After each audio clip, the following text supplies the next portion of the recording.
सात संगत जी, प्यार से कहना धन निरंकार जी। सात संगत जी, धोखा मिले तो क्या करे, रिश्ता रखे या दूरी बना ले। प्यारी सात संगत जी, संसार में विचरते हुए हमें कई तरह के किरदार निभाने पड़ते हैं। कभी हम पिता है, कभी पुत्र, कभी पति तो कभी पत्नी। महापुरुष समझाते हैं कि गृहस्थ में शांति अधिकार मांगने से नहीं आती, कर्तव्य निभाने से आती है। जरा सोचिए सात संगत, एक डॉक्टर है, उसके पास एक मरीज आता है तो बहुत ही बुरे स्वभाव का है, गालियां देता है। अब डॉक्टर क्या करे? क्या वह उस मरीज का इलाज करना छोड़ दे? नहीं सात संगत जी, अगर डॉक्टर ने मरीज के व्यवहार को देखकर अपनी डॉक्टरी छोड़ दी तो डॉक्टर में और उस बीमार इंसान में क्या फर्क रह जाएगा? डॉक्टर का धर्म है इलाज करना, चाहे सामने वाला कैसा भी हो। ठीक इसी तरह सात संगत, आप एक आध्यात्मिक डॉक्टर है। आपके परिवार में, पड़ोस में अगर कोई कड़वा बोल रहा है तो समझ लीजिए सात संगत वह मन का बीमार है। अगर आप भी उसके साथ लड़ने लग गए तो बीमारी उसे नहीं, बीमारी आपको लग गई है। पुराने समय की एक बहुत प्रसिद्ध कथा है सात संगत, देवी वृंदा और जलंधर की। सात संगत, जलंधर एक राक्षस था, असुरी प्रवृत्तियों से भरा हुआ था, लेकिन उसकी पत्नी वृंदा एक पवित्रता नारी थी, अपने कर्तव्य पर अड़ी थी। उसका पति चाहे जैसा भी था, लेकिन वृंदा ने अपना धर्म, अपना फर्ज नहीं छोड़ा। इसका परिणाम क्या हुआ सात संगत? शास्त्रों में प्रमाण है सात संगत की वृंदा के तपोबल और कर्तव्य पालन के आगे स्वयं तीनों लोकों के स्वामी को भी झुकना पड़ा था। भगवान को उसकी रक्षा के लिए सात संगत विवश होना पड़ा। तो शास्त्र यह भी कहता है सात संगत की, अगर हम शिकायतें छोड़कर सिर्फ यह देखें कि मेरा क्या फर्ज है, तो सामने वाले का व्यवहार बदले या फिर ना बदले, लेकिन यह निरंकार आपकी ढाल बनकर खड़ा हो जाता है। रजिस्टर इस निरंकार के हाथ में है। वह नहीं देखेगा कि उसने क्या किया, वह यह देखेगा कि उस परिस्थिति में आपने क्या किया। लेकिन सात संगत,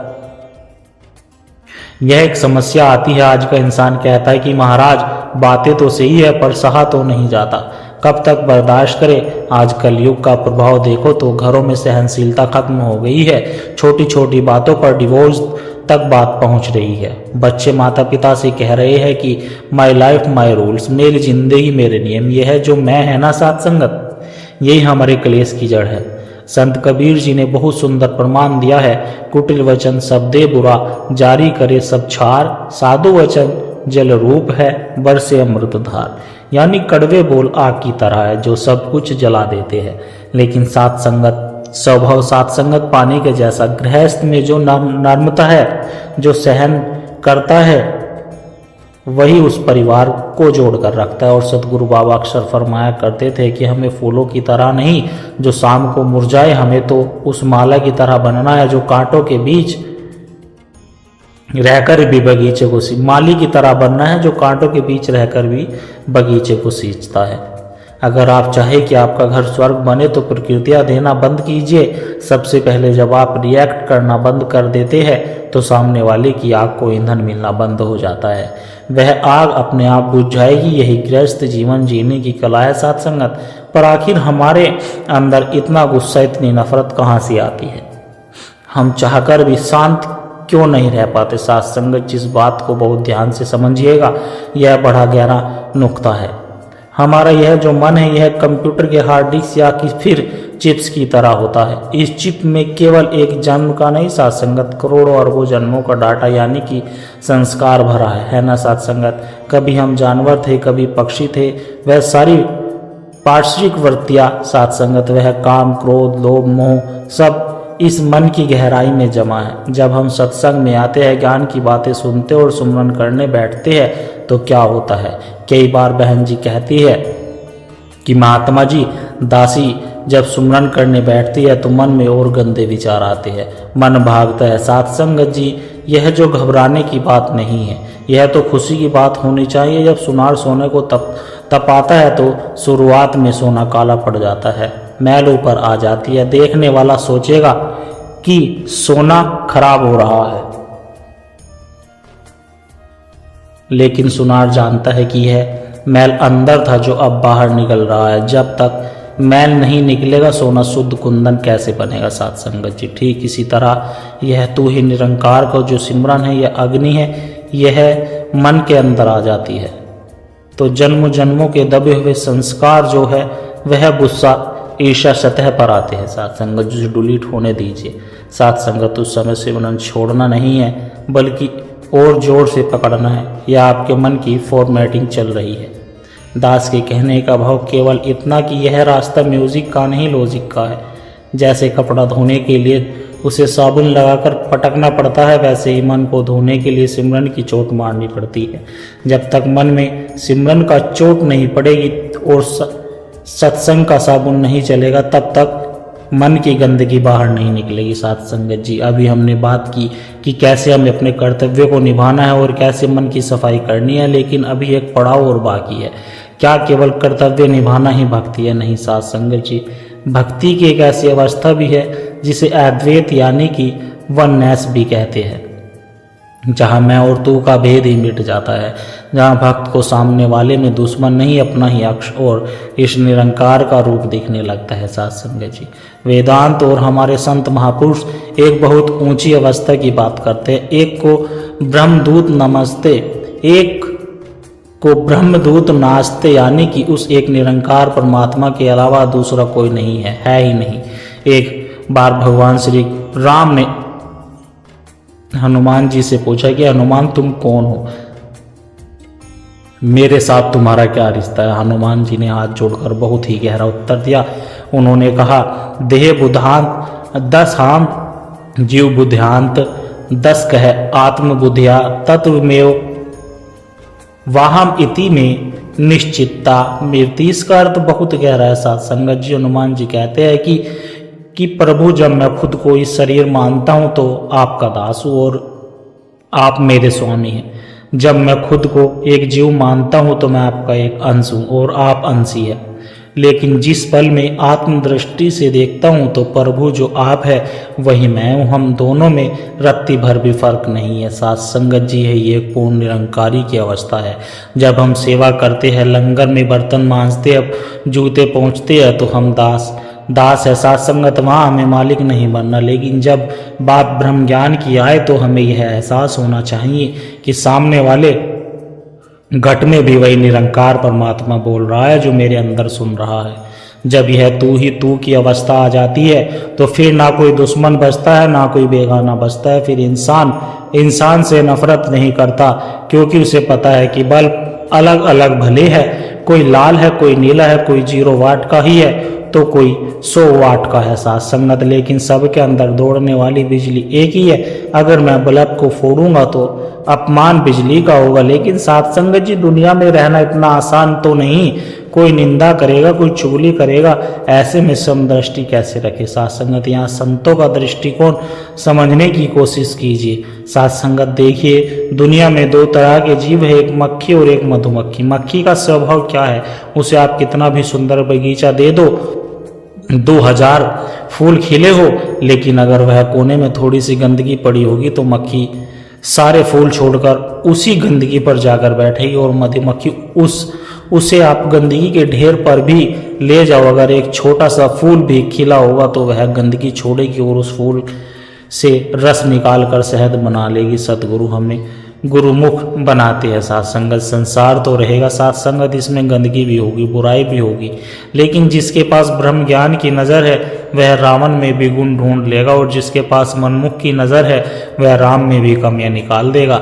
इस बात को गहराई से समझने के लिए महाभारत का एक बहुत ही तार्किक प्रसंग देखिए। साथ संगत, एक बार भगवान श्री कृष्ण ने दुर्योधन और युधिष्ठिर को दोनों को बुलाया और एक परीक्षा ली। साथ संगत, कृष्ण ने दुर्योधन से कहा, जाओ और पूरी दुनिया में घूमकर कोई एक अच्छा इंसान ढूंढ कर लाओ जिस पर कोई बुराई ना हो। और युधिष्ठिर से कहा कि जाओ और पूरी दुनिया में कोई बुरा इंसान ढूंढ कर लाओ जिसमें कोई अच्छाई ना हो। दोनों गए और पूरी दुनिया छान मारी। साथ संगत, जब वापस आए तो जवाब सुनिए। साथ संगत, दुर्योधन ने कहा कि कैसा हूं मैं सब जगह देखा, लेकिन मुझे एक भी अच्छा इंसान नहीं मिला। हर किसी में कोई ना कोई खोट, कोई ना कोई स्वार्थ छिपा हुआ था।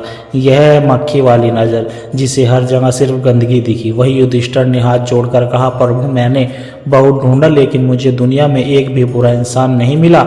अगर कोई क्रोधी है तो उसके पीछे उसकी पीड़ा है, अगर कोई लोभी है तो उसके भी अपने परिवार का पेट भर रहा है।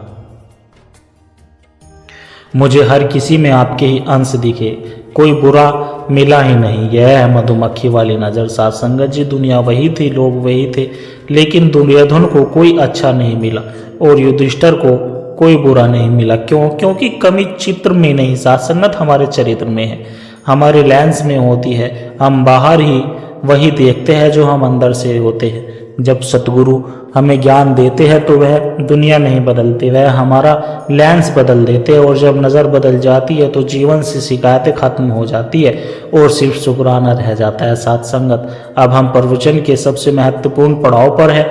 कभी सोचा है आपने हमें बार बार सत्संग की जरूरत क्यों पड़ती है? साथ संगत, एक बार एक जिज्ञासु ने संत से पूछ लिया कि महाराज मैं रोज सत्संग सुनता हूँ लेकिन मुझे सब याद नहीं रहता, मैं भूल जाता हूँ, तो फिर रोज आने का फायदा?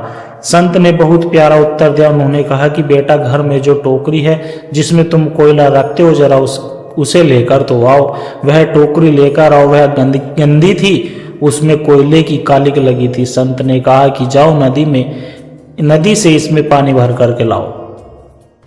लड़का गया। साथ संगत जी, पानी भरा लेकिन टोकरी में छेद बहुत थे। रास्ते में ही सारा पानी गिर गया। वह खाली हाथ आया। संत ने कहा कि फिर जाओ। वह 10 बार ऐसे गया, हर बार पानी गिर गया। वह झुंझलाकर बोला, महाराज इस टोकरी में पानी नहीं टिक सकता, आप मेरी मेहनत क्यों बेकार करवा रहे हो? साथ संगत, संत ने मुस्कुराकर कहा कि बेटा ध्यान से देख, भले ही इसमें पानी नहीं टिका लेकिन क्या वह टोकरी अभी भी वैसी है, काली और गंदी जैसी पहले थी? लड़के ने देखा टोकरी एकदम साफ चमकती हुई थी। बार बार पानी के संपर्क में आने से उसकी सारी कलिक धुल गई थी। साथ संगत जी, सत्संग भी यही करता है। हो सकता है कि हमें हर बात याद ना रहे, हो सकता है हमारा मन भटक जाए, लेकिन जब हम बार बार इस सच्चाई के प्रवाह में आकर बैठते हैं तो हमारे मन की कालिक, हमारे पाप, हमारी चालाकियां अपने आप धुलती रहती है। इसलिए सत्संग हो भी नहीं, हमारे जीवन की जरूरत होनी चाहिए। साथ संगत, हम सत्संग भी करते हैं, सिमरन भी करते हैं, सेवा भी करते हैं, लेकिन अगर हमारी जुबान कड़वी है तो समझ लीजिए कि हम एक हाथ से पुण्य कमा रहे हैं और दूसरे हाथ से उसे नाली में बहा रहे हैं। बाबा जी अक्सर कहते थे कि मीठा बोलना एक महंगा शौक है जो हर किसी के बस की बात नहीं। एक बहुत सुंदर प्रसंग आता है। साथ संगत, ध्यान से सुनना। एक बार एक राजा शिकार खेलते हुए जंगल के रास्ते में भटक गया। वह बहुत प्यासा था। उसे दूर एक कुटिया दिखाई दी जहां एक अंधा साधु बैठा था।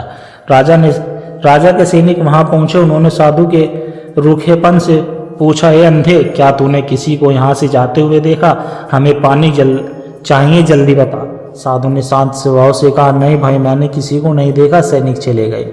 थोड़ी देर बाद राजा का सेनापति वहां आया। उसने थोड़ा बेहतर ढंग से पूछा कि सूरदास जी, क्या आपने हमारे सैनिकों को यहाँ से गुजरते देखा है? साधु ने कहा कि हाँ, अभी कुछ सैनिक यहाँ आए हैं।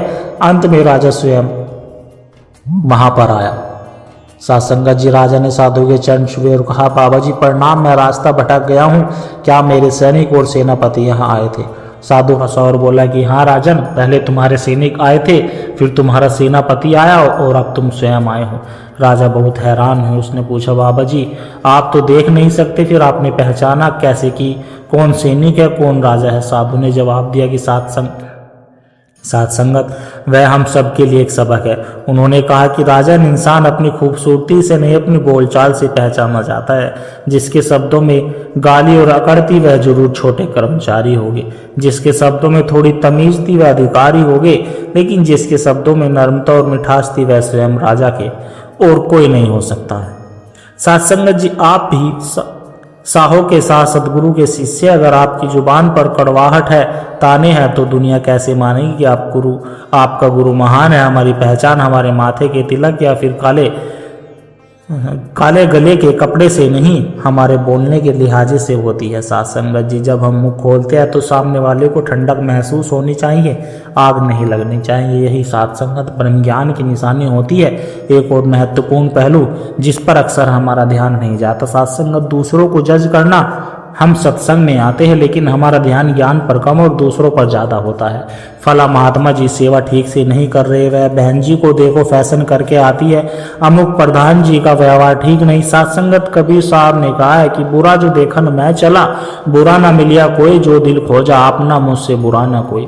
इस पर एक बहुत ही मनोवैज्ञानिक कथा है। सत्संगत एक बार एक चित्रकार ने एक बहुत सुंदर तस्वीर बनाई, अपनी कला पर बहुत घमंड था। उसने सोचा कि देखे दुनिया क्या कहती है। उसने वह तस्वीर शहर के चौराहे पर रख दी और नीचे लिख दिया कि जिसको इसमें जहां भी कहीं नजर आए वहां निशान लगा दे। शाम को जब वह वापस आया तो उसका दिल पूरी तरह टूट गया। पूरी तस्वीर निशानों से भरी गई थी, चित्र दिख ही नहीं रहा था। सत्संगत जी, हर किसी ने कोई ना कोई कमी निकाल दी। वह रोता हुआ अपने गुरु के पास गया। गुरु ने कहा, बेटा निराश मत हो, एक काम कर, कल फिर तुम वही तस्वीर बनाओ जो आज बनाई और वहीं चौराहे पर रख, बस नीचे की इबादत बदल देना।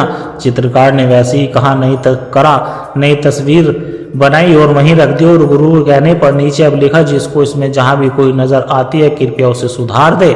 शाम को जब चित्रकार वहां पर पहुंचा तो वह हैरान रह गया। चित्र वैसी का वैसा था, किसी ने उसे हाथ भी नहीं लगाया था। और ऐसा क्यों हुआ सत्संगत? क्योंकि निंदा करना दुनिया का आसान काम होता है लेकिन सुधार करना या फिर निर्माण करना बहुत मुश्किल होता है। सत्संगत जी, हमें आलोचक नहीं बनना, हमें साधक बनना है, संत बनना है। सतगुरु ने हमें यह ज्ञान इसलिए नहीं दिया कि हम दूसरों का पोस्टमार्टम करते रहे। यह ज्ञान सेल्फ चेकिंग के लिए मिला है। अगर किसी महात्मा में कमी दिख भी रही है तो वहां मक्खी बनकर मत बैठिए, वहां पर्दा डालिए। अरदास कीजिए कि सच्चे बादशाह इसे भी सुमति बख्शो और मुझे भी शक्ति दो कि मैं इसके अवगुणों को ना देखूं। अंतिम पड़ाव की ओर बढ़ते हुए जो गृहस्थ जीवन के लिए संजीवनी बूटी का काम करेगी संतो, वह है वर्तमान में जीना, लिविंग इन द प्रेजेंट। हम या तो बीते हुए कल के मलबे के नीचे दबे हैं, उसे मेरे साथ 10 साल पहले ऐसा क्यों किया था, फिर आने वाले कल की चिंता के बारे में मरे जा रही है कि बच्चों का क्या होगा, व्यापार का क्या होगा। एक छोटी सी चिड़िया को देखे सत्संगत जी, वह शाम को जब घोंसले में आती है तो चोंच में कल के लिए दाना दबाकर नहीं ले जाती। उसे भरोसा होता है उस मालिक पर कि जिसने आज दिया है वह कल भी देगा। लेकिन इंसान के पास अगर 10 साल का राशन भी पड़ा हो तो वह 11वें साल के चिंता में अपना बीपी बढ़ा लेगा। सत्संगत, अगर हम इन बातों को सुनेंगे नहीं, गुनेंगे नहीं, आचरण में डालेंगे तो हमारा घर ही स्वर्ग बन जाएगा। सत्संगत, हमें मरने के बाद किसी स्वर्ग की जरूरत नहीं पड़ेगी। सतगुरु माता सुदीक्षा जी महाराज हम सब पर यही रहमत कर रही है। सत्संगत वे हमें बार बार जगा रही है। अब जागना हमारा काम है। इन्हीं शब्दों के साथ सत्संगत जी क्षमा प्रार्थी है। बोली और ख्यालों में कोई भूल चूक हुई हो तो अनजान बच्चा समझकर बख्श लेना। समय सीमा से ऊपर होता जा रहा है। सत्संगत जी, प्यार से कहना धन निरंकार जी। और दास आशा करता है कि दास के द्वारा कहे विचार आप सभी संतों को अच्छे जरूर लगे होंगे। अगर अच्छे लगे हो तो वीडियो को लाइक करें, शेयर करें, कमेंट बॉक्स में धन निरंकार जी लिखकर दास के चैनल को सब्सक्राइब जरूर करें सत्संगत जी। और प्यारे संतों, एक छोटी सी अरदास हो रहा है। अगर इन विचारों ने आपके दिल को छुआ है, अगर आपको इन विचारों से आत्मिक शांति का एक कण भी महसूस हुआ है तो इस ज्ञान के प्रसाद को केवल अपने तक सीमित ना रखें, इस प्रेम के पैगाम को आगे औरों तक भी पहुंचाएं। क्योंकि सत्संगत जी, एक दिए से ही दूसरा दिया जलता है। जब हम इस सत्य की आवाज़ को रूह तक पहुंचाने का माध्यम बनते हैं तो यह भी निरंकार की एक बहुत सुंदर सेवा ही होती है। और इस ज्ञान की धारा से, सतगुरु के इन विचारों से निरंतर जुड़े रहने के लिए आप हमारे सत्संग के डिजिटल परिवार का हिस्सा बन सकते हैं, ताकि जब भी कोई नया विचार साझ हो वह आप तक सहज ही पहुंच जाए और हम एक दूसरे के विश्वास से बल मिलता रहे। सतगुरु हम सबकी छोटी छोटी सेवाएं स्वीकार करें और दास को भी आशीर्वाद दे के दास हर रोज आप जी के चरणों में ऐसे ही सुंदर सुंदर प्रेरणादायक कहानी विचार लेकर आता रहे। सत्संगत जी, प्यार से कहना धन निरंकार जी।